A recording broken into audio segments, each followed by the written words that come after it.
Your Excellencies, ladies and gentlemen, it's my great honor to participate for the eighth time at this important meeting, even if only in a virtual way.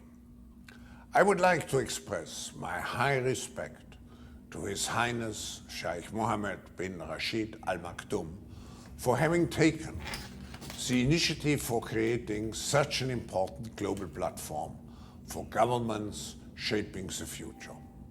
I also want to congratulate Dubai for having organized such a successful World Expo despite all the repercussions of the global pandemic. Last November, in partnership with His Excellency Mohammed Al-Gargawi, we brought together 60 top intellectual thinkers here in Dubai. Thank you to His Excellency for enabling this initiative to define a longer-term narrative to make the world more resilient, more inclusive, and more sustainable. With all the current issues on our agenda, we tend to forget that we are in the midst of the fourth industrial revolution, which accelerates global change in much more comprehensive and faster ways than the previous three revolutions. I'm proud that the government of Dubai has been so foresighted in establishing a Center for the Fourth Industrial Revolution in cooperation with the World Economic Forum. The objective is to quickly recognize the potential of new technologies as well as develop the necessary ethical and political frameworks around those new technologies to ensure that those technologies are human-centered and society-oriented. The world has to overcome not only the damage done to our economies and our societies by COVID-19, it also has to confront the repercussions of a dangerous clash between major global powers. History is truly at a turning point. We do not yet know the full extent and the systemic and structural changes which will happen. However, we do know that global energy systems, food systems, and supply chains will be deeply affected. In times of crisis, the role of governments is more important and more relevant than ever. What is also needed is a summit like this one to go beyond crisis management and to look into constructive ways we can build our common future. Our futures are intrinsically connected to one another, as the profound challenges to mankind, such as climate change, are globally interconnected and require collaborative responses. In conclusion, and despite all the challenges, we have to uphold our responsibility, which we have towards the next generation, and which we can only fulfill through collaboration on a national and on a global level. I wish you an impactful and successful meeting. That's in the video. Shalom, Kol Yahweh, Bahashim, Yehoshua, Bahashim, B'chach which means all praise to Yahweh, in His name of the Father, Bahashim, in the name, Yahushua, the Son. I hope you go ahead and call Jesus Christ, and Bahashim, in the name of the Holy Spirit, Hokah and the ones that elders and apostles, GMS, all on this truth from via the internet. Shalom to the brothers that's out here prophesying, the waking up the elect, putting out videos, edifying videos. Shalom to the hopeful, like the 144,000 men and 1/3 men, women, and children. The Lord will have mercy on, which includes the Israelite foreigners, those that made it like the other nation, but the line goes back to the so-called Negro, Latino, and Native American, which are the Israelites according to the Bible. Maybe a quick lesson I saw in the video. It was a long ass video, but we all know Klaus Schwab, the guy talking about the New World Order, and stuff like about chipping people and stuff like that. That much. And which is Esau Edom, so white man, and gold, to chip everybody, to have complete control. They're trying to be God, create their own heaven. And one of Kashrab motto said, you own nothing and be happy. They're trying to have control over your life. Your soul. That's when you take that mark.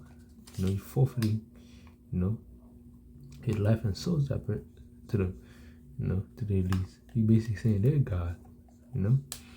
So as scripture said, whoever had the mark, this is the mark of the beast, which the rice grain, the lay, the lays, what do you want to call it? What are lays? You say you can't say it, but what are lays? The micro lays, basically. Give you a hint if you can't get it. I don't know what to tell you. But you should notice about it because it's at the forefront. You even see people in Sweden getting that shit. You see stuff that being able to scan that shit through it. So we moving to it, what you call the fourth industrial revolution.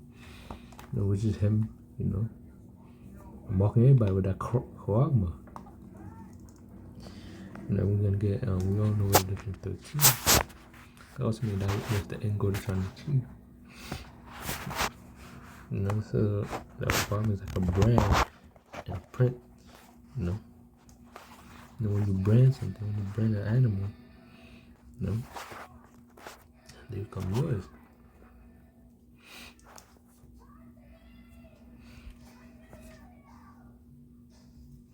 Alright, we can start this. And he doeth great wonders, so that he maketh fire come down from heaven on the earth and the side of men. They're talking about the missiles. And he deceiveth them, talking about Esau Edom, basically talking about Esau Edom, with his technology and missiles and great wonders, He said, and deceiveth them that dwell on the earth by the means of those miracles which he had power to do in the sight of the beast. Saying to them that dwell on the earth that they should make an image to the beast which had the wound by a sword and did live. Because this is the second part of the Roman Empire. It was wounded, but it came back to the revolution, after the industrial revolution. It says, and had power to give life, unto the image of the beast, and the image of the beast should both speak and cause that many as would not worship the image of the beast should be killed, which the image of the beast is the system, which is the beast system. If you're not following, what they tell you to do, according to the new world order that's coming, you're gonna be put to death. You don't want to roll, you don't want to roll with it. They're gonna put you to death. They're gonna send you concentration camp and prison. The scripture talk about that. The devil shall send the prison, which devil mean deceiver. It said, and he that power to give life unto the beast, that the image of the beast, the image of the beast should both speak and cause that many as will not worship the image of the beast should be killed. So you're gonna set laws, and requirements and mandates. And that if you don't do it, they could arrest you, kill you, put you in a concentration camp. It says, and he caused all both small and great, rich and poor, free and bond, to receive a mark in the right hand or in their foreheads, which is the micro lays. You know what I'm talking about. After the dollar crash, which is the question of dollar, and the dollar is losing its purchasing power also. So they're gonna crash the dollar and the economy to introduce a new system, a new digital currency system. And they're already planning on replacing people with robots. So it's gonna be like a social credit system. We're gonna start off as to being able to buy and sell as a requirement to be able to buy and sell with that chip. It's gonna have your information, your ID, everything about you. And it can be able to track you down too and know what you spend your money on, etc. And I remember a few months back, and I forgot what law we were talking about. Biden tried to pass a law where they could see how much money you have in your account, can monitor it and stuff like that. But the chip is gonna be way easier, You know, because you have a barcode, it's a number. You can monitor your stuff. And they program it to where you can only buy certain things.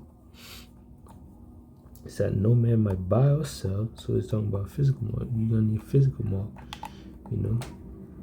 And which word in the word for a mark, you know, it's charagma.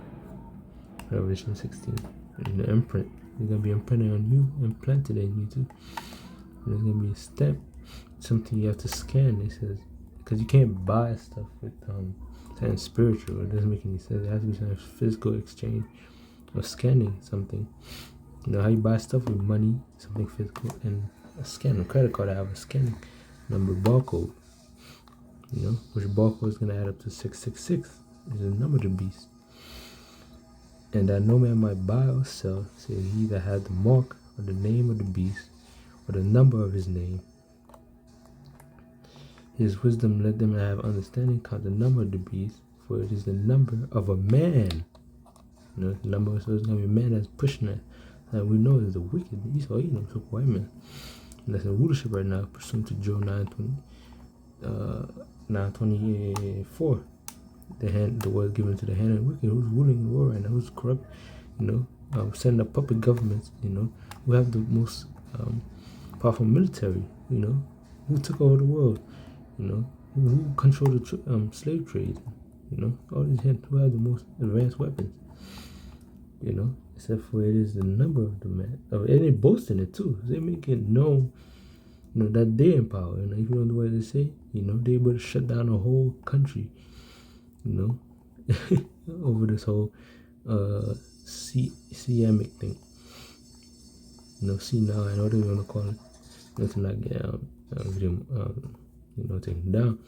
It says of a man, and number is 600, 3 score, 60, 6. 603 score, and 6 or 666. And he's gonna push this thing. That's the final goal. That's the one to find the prophecies. The final prophecy is gonna be the nukes, but that's one of the major prophecies near the end goal, which is the nuclear fire, the lake of fire. It's getting destroyed. Scripture in Revelation 14 and 9 tells you what's gonna happen if you take that mark. So if you take it in your own power, you cannot take it off. You cannot repent from that. You take it, you're done, man. You're getting destroyed. No ifs, ands, or buts, no. You take it off and repent and you'll be alright, no. Revelation 14 and 9 says, and the third angel followed them, saying with a loud voice, if any man worship the beast and his image, you go after the system, you worship the system, go after the system, thinking they God and stuff like that, and you rather obey men than Yahweh Shemashai. He said, and receive his mark, he received the chip, and his forehead on his hand, doesn't matter. He said, as long as you receive it in your hand. It doesn't matter if it's right, left, you see, that's what he said, in his hand. For you can receive it in your fucking armpit. You always say his hand because that's the majority of people gonna receive it in their hand. It's more practical, especially in the right hand, the other one. Revelation 13 is the right hand because most people are predominantly use their right hands. Even when you take out a card to scan, or to put in the chip in the machine. In their hand, the same shall drink of the wine, the wrath of Yahweh. He said, you're gonna drink the same wine around you fucked, you donezo, which is poured out without mixture into the cup of his indignation, and he shall be tormented with fire and brimstone in the presence of the holy angels, in the presence of the Lamb. And the smoke of the torment ascended forever and ever, meaning a long time, because this place is gonna be riddled with thousands of nukes. According to the scriptures, it's gonna be riddled with nukes. It's gonna burn for a long time. It's gonna be like a furnace, a wood fire, an oven that's not turned off. It's gonna preheat. The Lord's preheating this place. For the major fire. It says, and they have no rest. They have no rest day nor night. Who worship the beast in his image, and whosoever receiveth his mark of his name. So they're going to be mark representing something, so it's not spiritual. Which in the scripture we know there's two types of marks. And if we go in the blue letter, when we get the other mark, the one that have the mark of exemption, you know, when you go in the blue letter, you translate that mark, you know, it'll give you a different definition. It's gonna be a mark of exemption.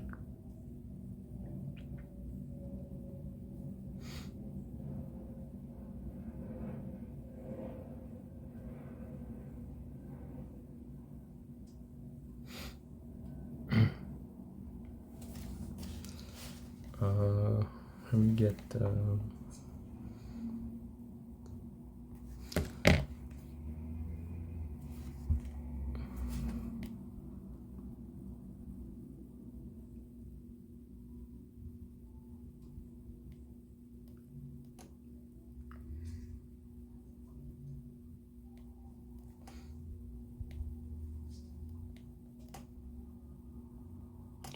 actually, I'm gonna go through it.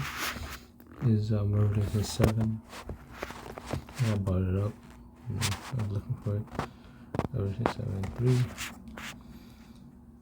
So another angel ascending from the east, having the seal of the living power. And he cried with a loud voice to the four angels to whom was given to hurt the earth and sea, saying, hurt not the earth, neither the sea, nor the trees, till ye have sealed the servants of our power, or servants of Yahweh, in their forehead, you know.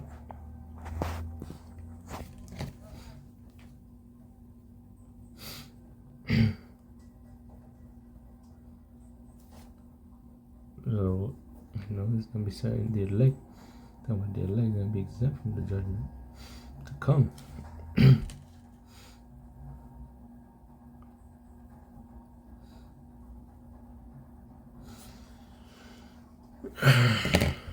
Okay. No, let's get you know, and we talked about how you know, basically about how uniting is gonna be a globalized thing, the new world order. You know, to make it easy for him to control everything.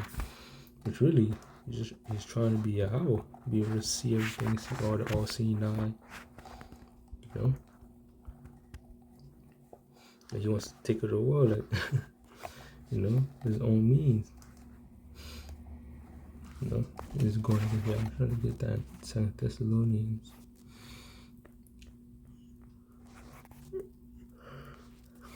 Yeah, 2 Thessalonians 2 and 4.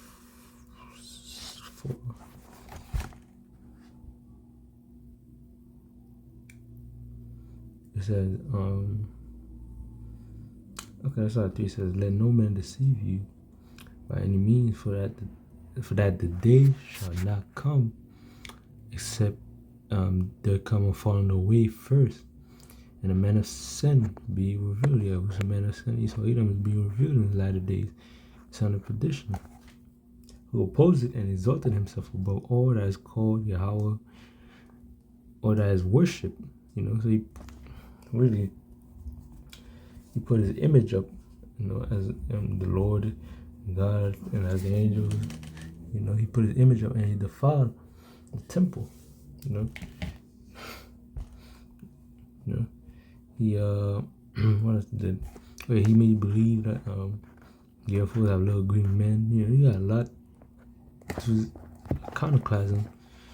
He's done a lot of damage. He deceived, which the scripture said he would do. He would deceive the whole world. You know, even though the answer was right in front of us, if you read the scripture, we know the Lord didn't look like that. But you know, that's how you know is Yahweh Bashim Yahshai, you know, has set a certain time, you know, for these things to be, you know, revealed and made obvious. Even the most obvious things. You know, Yahweh Bashim Yahshai control it. Says, let no one deceive you. Let's move on to verse 4. Who opposes and exalted himself above all, he opposed everything. Yahweh Bashim Yahshai, he go against everything. You know, yet Babylon the Great, man, is supposed to be a Christian nation. But yeah, it does everything adverse to it. You know, sodomy and all that stuff. This is pure wickedness. It says, but also and the hypocritical is that all sin that call God and worship, so that he as Yahweh sitteth in the temple of Yahweh, showing himself to be, showing himself that he is Yahweh. So he trying to be Yahweh, he trying to be God. And also he took the land, took our land after we've been driven out of it. Yeah. Cover the face of just dove, which is Job 9:24. You know? You can get Revelation 12:9. Talking about the Greek dragon, the serpent, the old serpent, which is called. He said it was called devil. And we went back into that word devil. It means deceiver. He said which is called the devil, and Satan. Satan means opposition. You know, everything opposing to Yahweh is an opposition. That's why it says who opposes and exalted himself, he's opposing Yahweh. So you know who it's talking about. You know? In which he said he deceived, in that verse he said he deceived the whole world. You know, but he was gonna be cast out. Because at the end of it, let's get it right now. I'm getting another scripture that I'll close out, because the Lord's gonna, you know, as I say in Job 20, you know, when he's about to fill his belly, the Lord's gonna intervene. You know, nuclear is gonna come rain down and they're gonna deliver his elect. You know, it's Revelation 12:9 says, and the great dragon was cast out, the old serpent called the devil and Satan, which deceived the whole world. He was cast out into the earth. You know, he was brought down low and destroyed, and his angels, his army, technology, you know, were cast out with him. All his abomination and wickedness was cast out with him, along with the army and technology mainly. I heard the voice and said, now is come salvation and strength in the kingdom of our power, and the power of his Christ, Yahweh. For the accuser of our brethren is cast down, which accused them before our God day and night. You know, they accuse before God by, you know, putting poking a toothpaste, you know, multiple fabric, do everything he has to go off. But they don't know that the Lord having an elect is gonna save no matter what. The elect are blameless. So it's a wrap. You know? If it was sin that was keeping the elect down, they would be fucked. You know? There would be no need for prophecy. You'd be done for. You know? But which is also why not only y'all try to die for his, you know, he came back and died for his sin and for all Israel's sin, but mainly for the elect first and foremost on this side, so they could be delivered, so they could be redeemed into the Father. Let me get one scripture and I'll be done. Job 20 and 23, it says, when he's about to fill his belly, Yahweh shall cast the fury of his wrath upon him and shall rain it upon him while he's eating. So when they think he's gonna get rid of the new world order, and then hey, it's all the prophets out there downfall. You know, this is how God play it out. The scriptures try their best, perform the amen. This is Yahweh Solomon. You know, so when he's about to fill his belly, you think he's about to achieve the new world order, and boom, conflict arose. You know, and you always see rumors of wars. Things getting heated up. You know, as scripture say, the Lord controls the heart. The king's heart's in the hand of the Lord. You know, so that helps us with that fight trouble.